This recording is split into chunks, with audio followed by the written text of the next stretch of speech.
On today's Minute of the Apes, you know, we do kettlebell swings and CrossFit, and sometimes I use medical tape. Specifically, I'm taped to the gods to prevent tearing my hands. I really wanted to go in there and fix Brent bandages because Taylor sucked shit making those bandages. They greenlit the sequel without a story in mind. They just wanted to equal an unexpected gold mine. He said, oh no, as Heston said, I got to go. These are just some of the facts you ought to know as we go. Beneath the Minute of the Apes. Beneath the Minute of the Apes. Beneath the Minute of the Apes. The only good human is a dead human. Hello and welcome to Minute of the Apes, the daily podcast where we break down every minute of the Planet of the Apes movies 1 minute at a time. I'm Todd. That's Richard. That's Sean. That means we're doing Beneath the Planet of the Apes, people. Hey! What's up, Tuesday? What is up Tuesday? I hope everyone's having a fabulous Tuesday. Sean, tell us what's going on with Minute 87. All right, minute 87, we have Taylor and Brent attempting to open the cell door and ends with Brent, Taylor, and Nova looking back as gunfire sounds. We're nearing the end, so let's take a listen to this minute.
All right, as of minute 87, we have 3 living humans, a psychor of telepaths, 4 dead humans, 1 dead ape, 1 dead telepath, a shrewdness of apes, and a gaggle of humans. And that count's about to change. Spoilers! I just kept No, telling for this minute, Oh. right? This is the minute, right? Yeah. It is the minute. This is the minute. So there was not really a lot for the audience to listen to. I mean, there was Gunfire, beating on a gunfire. cell door. Yeah, so Brent and Taylor are desperately trying to open the cell door, and they banged at it, they pulled at the door, they've done what they can to get out. We know that they should probably just, club the walls. Yeah, that was one of my notes thought that I the had. At same this point, thing. they should be chipping away at the wall. If you're hitting metal, and don't think- it's drawing attention to everything you're doing. Metal is a very loud thing to be hitting. Ding, I don't ding. think Taylor knows how locks work because he's just hitting on the flat backside of a lock, not even trying to lever it in and break or to use the spike and hit down on Yeah, it. no, anything. he's just hitting a metal box and thinking, this will open a door. That was ANSA lock There you training. These are movie props. Nothing is. They're faking all the hits that they Quit can. making excuses for them, I Richard. know. Don't but help them. But we can't judge their ability I to can. break a lock because they have movie props to work on. But it is at 8 seconds in that we hear machine gun fire, right? Mm-hmm. And so for Brent and Taylor, who've been down in this catacomb for a while, Brent, who said the apes are marching on your city, even though he never saw them actually leave the city yet, this lets them know, oh shit, They're here. it's happening. Right. This is their first indication that anything is going up above, despite the fact that the mutants know what's going on, right? They've had those projections of the apes, Right. but Brent and Nova were never really a part of those conversations. So this is the first indication. Oh crap, they're here. Is Projections of the Apes a spinoff story? Yes. Okay, just curious. That's what if stories and Yes. the So Star Wars alternate universe it stuff. just hit me though, and all that you were saying, I had a very divergent thought about if you're an ape army going to attack the humans, you've come with a huge army and cannons and whatnot, yet you go down into a hole. Is that not about the single worst military strategy you can do is to go down? Don't you want to somehow pull them out? Well, hell, I mean, nothing else. They brought all this cannon and stuff, and then they just run in there. They leave the horses kind of my and everything point, else yeah. behind. You would gas everything in the hold to get the people to come out. Exactly. You would wouldn't- do something to draw them out so that you had the advantage. I mean, you would think just from a story writing perspective, they have the Vietnam War in their hindsight, so they know how the American army fought a war that had an enemy that was underground and using tunnels. You would think they would have used a little bit of that knowledge in this. Yeah.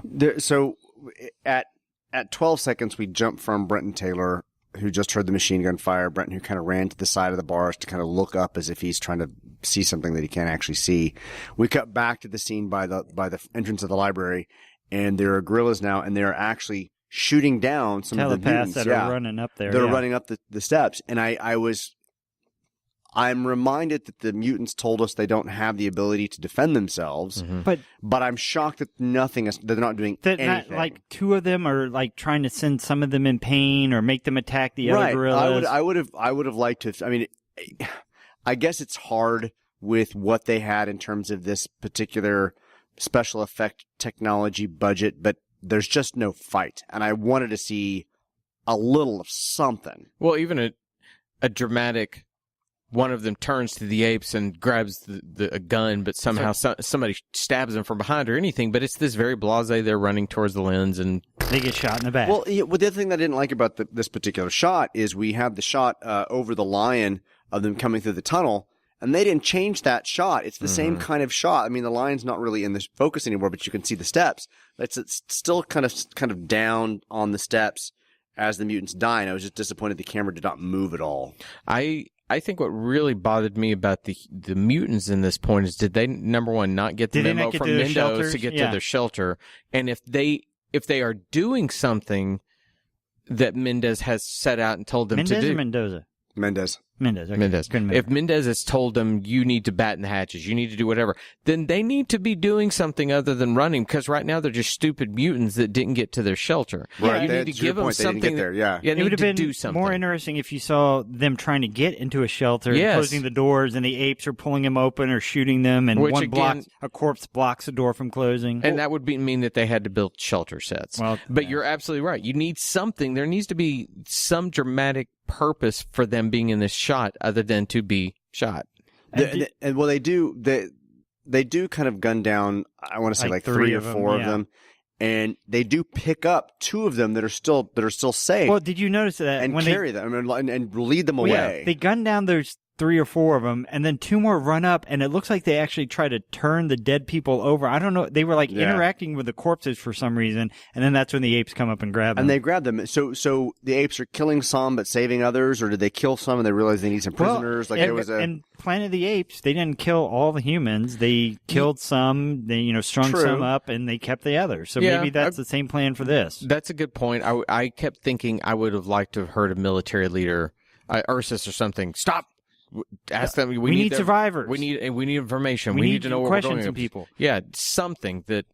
But we don't have anybody reacting to their actions. They don't ever. They do things and they're not saying anything about it. Yeah. So when we end up with, go ahead. No, go ahead. I was going to say, both you go ahead. 23 seconds, we go back to Brent and Taylor. And that's where I was going to. So we end up back there. In the prison, yeah. Now, you said the hole in that wall was supposed to be an air vent, correct? Correct.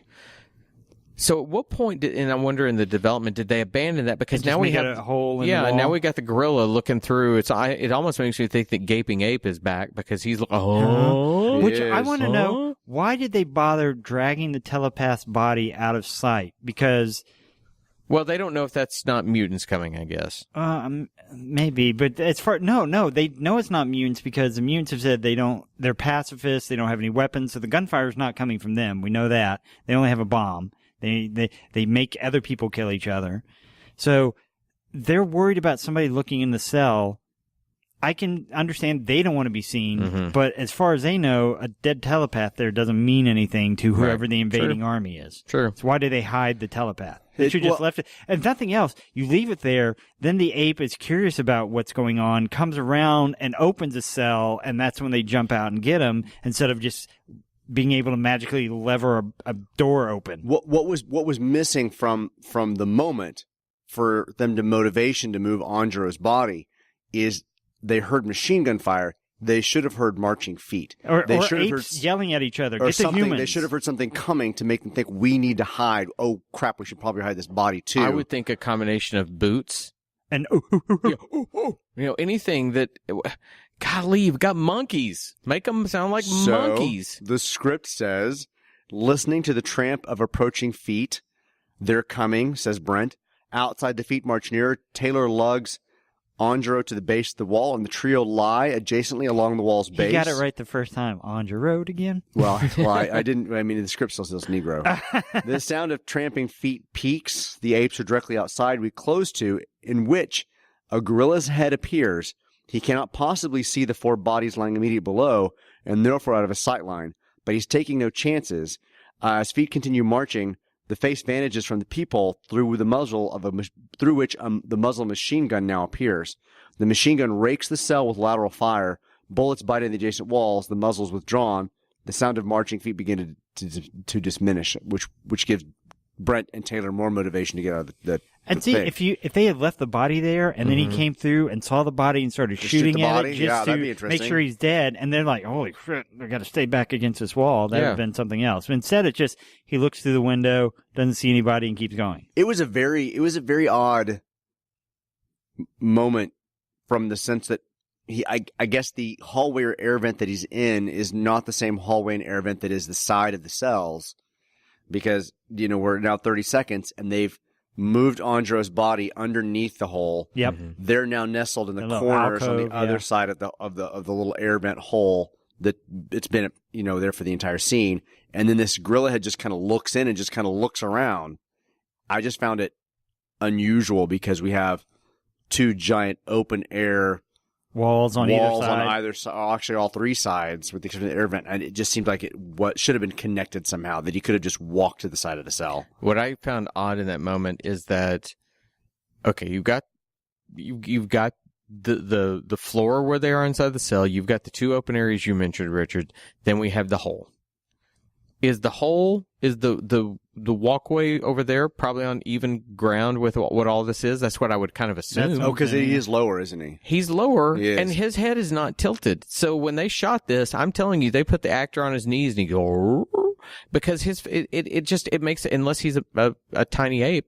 Oh, that's a really good point. Yeah, they didn't build the set outside to be lower. Or maybe they did, but it's that was my first thought right when I saw him. I was like, why isn't his head tilted like he's trying to look like that? Even in the Marky Mark movies and the newer ones where they actually make the apes more ape-like, it would have been interesting if you saw like 2 hands reach in from the side and then a head comes down from top, like they've been climbing on ceilings and walls and everything.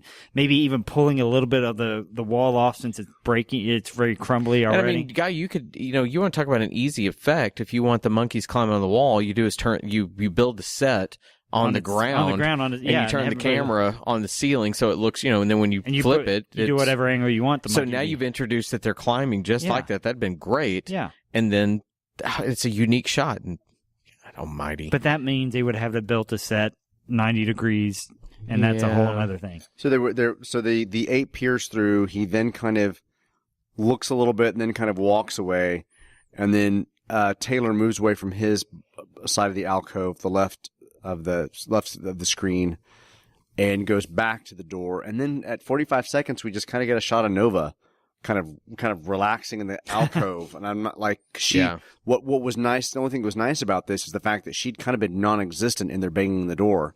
Like you weren't even really aware that she was in the room because she was just, again, so passive. Yeah, exactly. She was like back in Cornelius and Zira's house eating an apple on the floor. It's almost like she should be flinching every time they slam that thing on the door. Like she's afraid. When gunfire goes off, when she hears the apes, all this stuff should be sending her into But panic. she is just, I swear to God, any reaction they needed from her, they said, okay, simply look right over here. Okay, action. She said, and that would just sit there. Yeah. That's all she does. I have one reaction for you.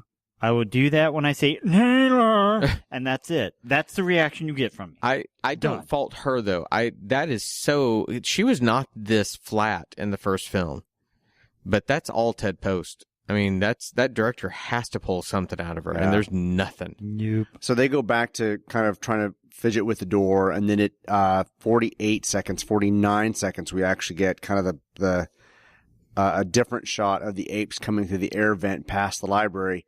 It's still, the shot is still not from the camera kind of up above looking down. It is now kind of eye level with the apes. So they did